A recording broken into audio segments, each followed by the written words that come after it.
저희가 그동안 이 오후 예배 시간에 솔로몬 이후에 그 남유다와 북이스라엘로 이렇게 이스라엘 나라가 갈라졌을 때 그 이후의 왕들에 대해서 살펴보고 있습니다. 남유다에서는 르호보암 왕 이후에 또 아비야와 아사라는 왕에 대해서 살펴보았었죠. 간단하게 한 번 더 정리를 하면 아비야는 다윗의 길을 따르지 아니하고 즉 하나님이 기뻐하지 않는 그런 왕이었습니다. 우상을 섬기는 악한 왕이었죠. 하지만 막상 남유다가 위기에 처했을 때에 그 북이스라엘의 공격을 받고 그 위기에 처했을 때에 오히려 이 아비야가 겸비하게 되죠. 하나님을 높이고 자기 자신을 낮추고 하나님의 은혜를 구했을 때에 즉 그의 교만함을 회개했을 때 하나님의 은혜를 이제 덧입게 됩니다. 반대로 아비야의 아들이었던 이 아사는 평생을 여호와 보시기에 정직하게 행했던 왕이었습니다. 오랜 기간 동안 하나님을 예배하는 왕으로서 살았습니다.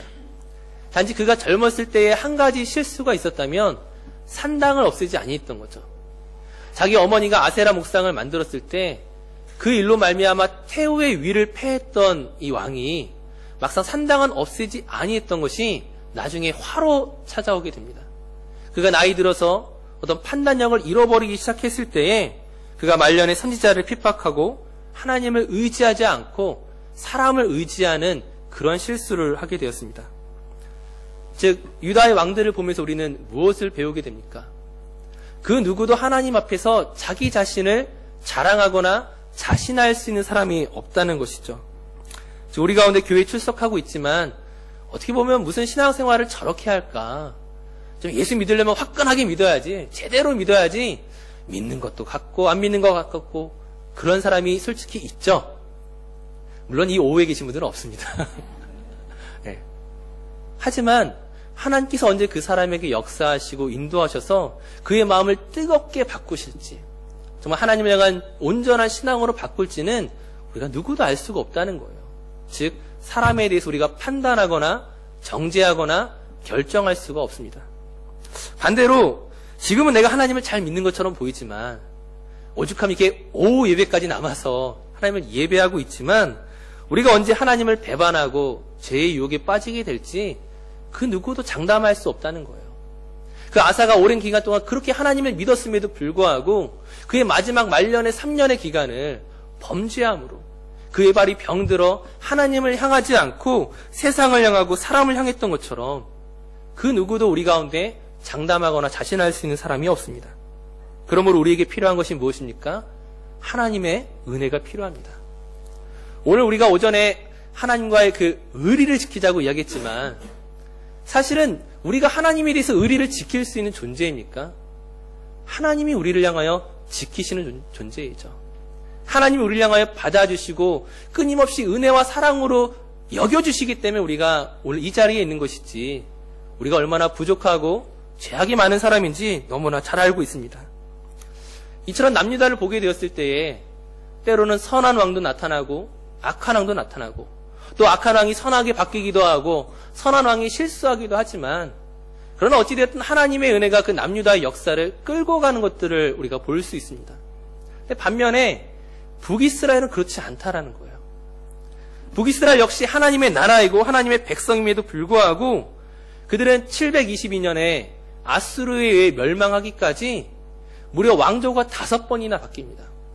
즉 200년의 역사 기간 동안에 40년에 한 번씩 반란이 일어나서 그 이전의 왕과 그 가족과 그 친척과 친구를 다 멸하는 그런 잔혹한 일이 하나님의 나라에서 하나님이 택하신 민족 가운데서 그런 일들이 벌어지게 된다는 거예요. 왜 그런 일들이 벌어집니까? 하나님이 남유다는 다윗의 후예이기 때문에 사랑하고 북이스라엘은 다윗과 상관없으니까 미워하시는 것입니까? 결코 그렇지 않거든요. 하나님은 북이스라엘에 대해서도 말씀하고 계시고 그들을 자기의 택한 민족으로 백성으로 삼아주시는 분입니다. 그럼에도 불구하고 북이스라엘에 왜 이토록 많은 문제들이 생기는 것입니까?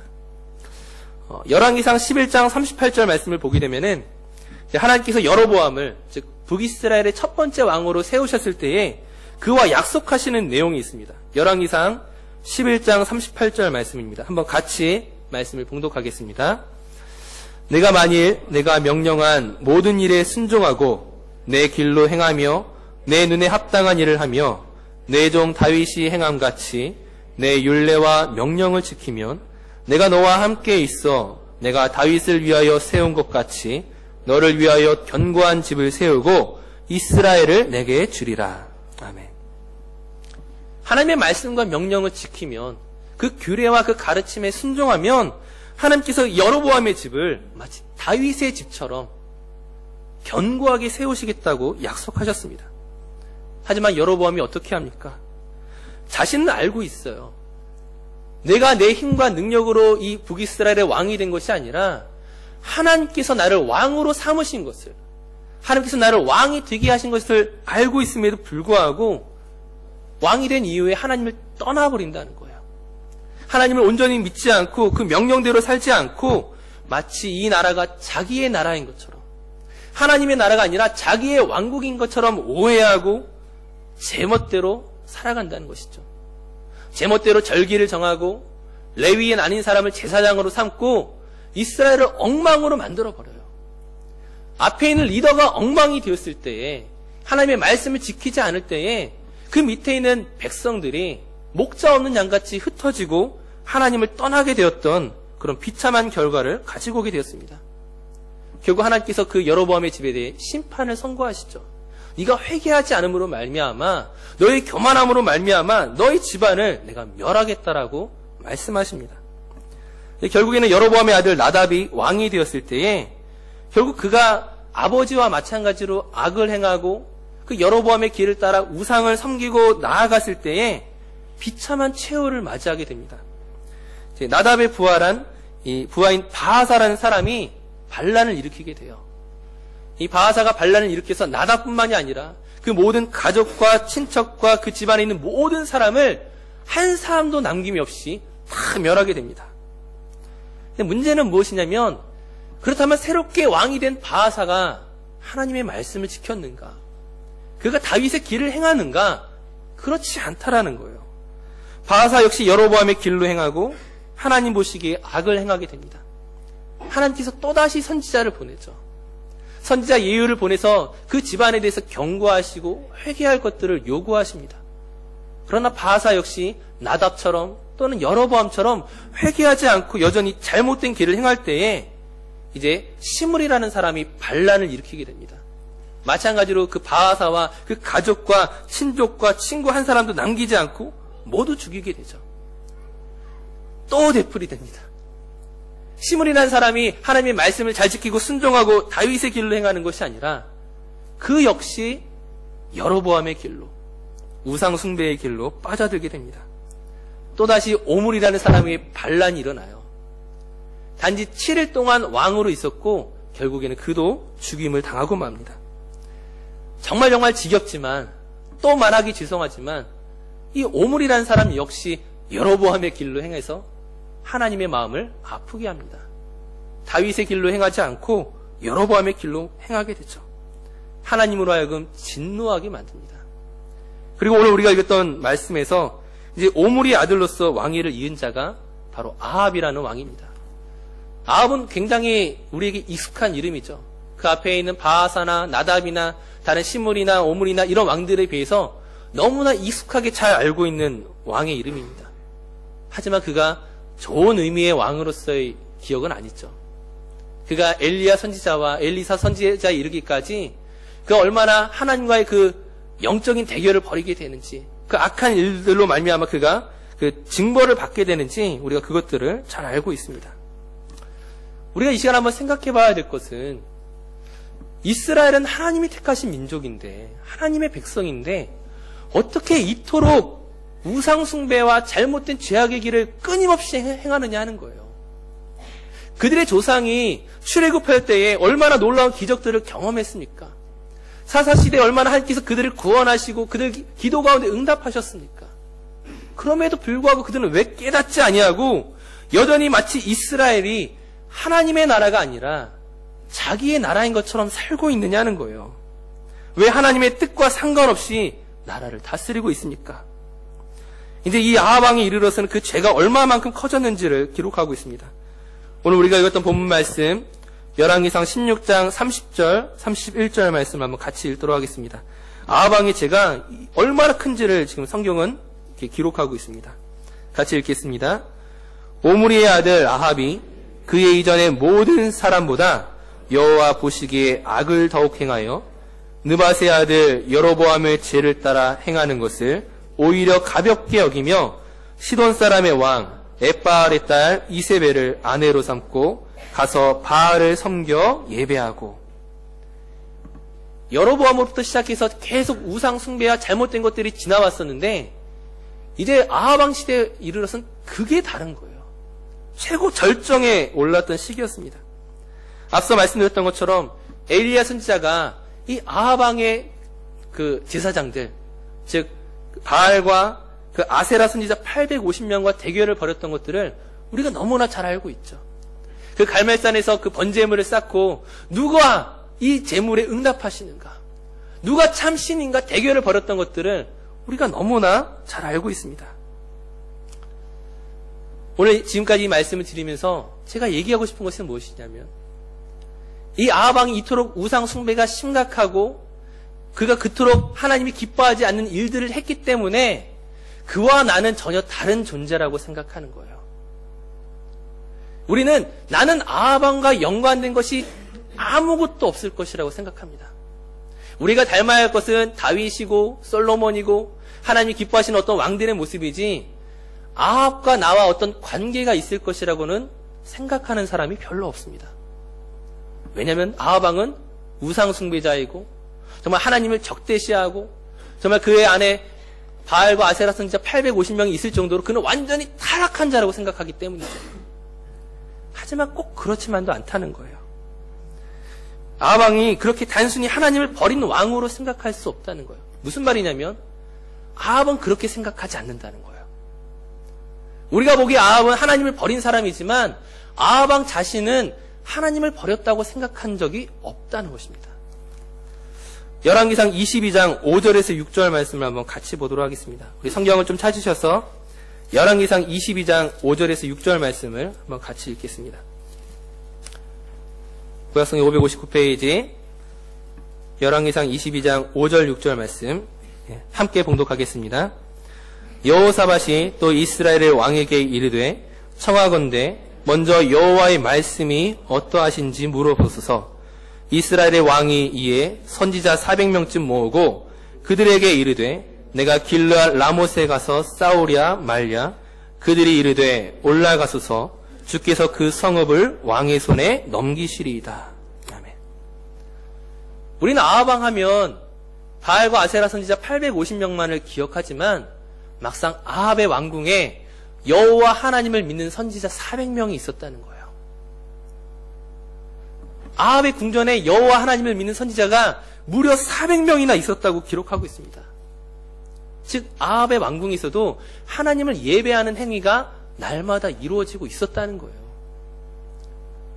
물론 그 400명이 다 제대로 된 선지자가 아닙니다. 그 이후의 사건을 보게 되면은 미가야 선지자 한 명을 제외하고는 모두 하나님의 영에서 떠나 있는 사람들이었어요. 그러나 어찌되었든 명목상으로는 아합의 궁전에도 하나님을 믿는 예배 행위가 날마다 계속되고 있었다는 거예요.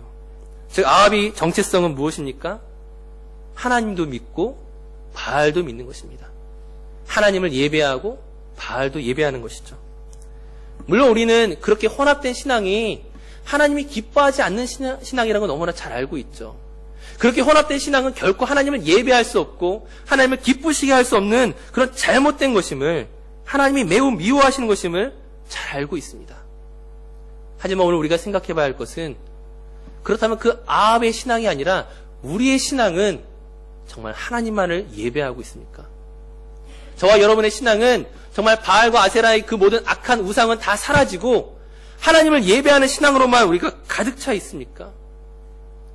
사실 오늘 우리에게 하나님 말고 하나님과 겸하여 섬기는 어떤 것들이 있지 않느냐 하는 거예요.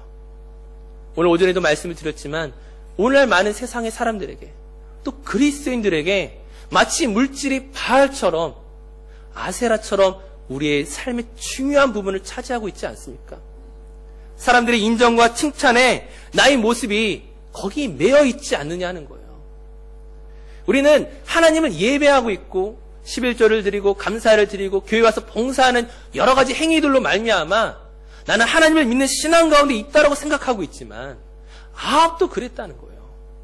아합도 자기의 조상들이 믿는 그 하나님을 날마다 예배하고 있었고 그의 궁전에서 찬송과 찬양이 울려 퍼지고 있었다고요. 하지만 그는 하나님을 몰랐던 왕입니다.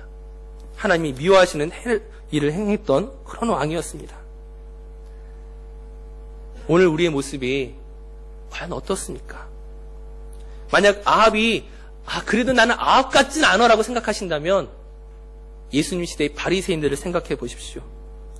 그들도 자기들의 신앙적인 열심과 헌신을 자랑했던 사람들입니다. 율법에 정통하고 율법의 모든 요구를 만족시킨다고 생각했던 사람들이죠. 하지만 예수께서 그들에 대해서 무엇이라고 말씀하십니까? 너희가 겉으로는 11조를 드리고 율법을 지키지만 사실은 율법이 말하는 정의와 긍휼과 믿음은 버렸도다 라고 선포하십니다. 마태복음 23장에 너희가 겉은 깨끗하지만 겉은 아름답게 보이지만 그 안에 있는 탐욕과 방탕과 모든 더러운 것이 가득하도다 그들을 향하여 지적하고 있습니다. 우리는 바리새인과 다른 존재입니까? 만약 그렇게 생각하고 있다면 그것이야말로 우리의 착각이라는 거예요. 성경 우리에게 무엇이라고 말하고 있습니까? 의인은 없나니 한 명도 없습니다.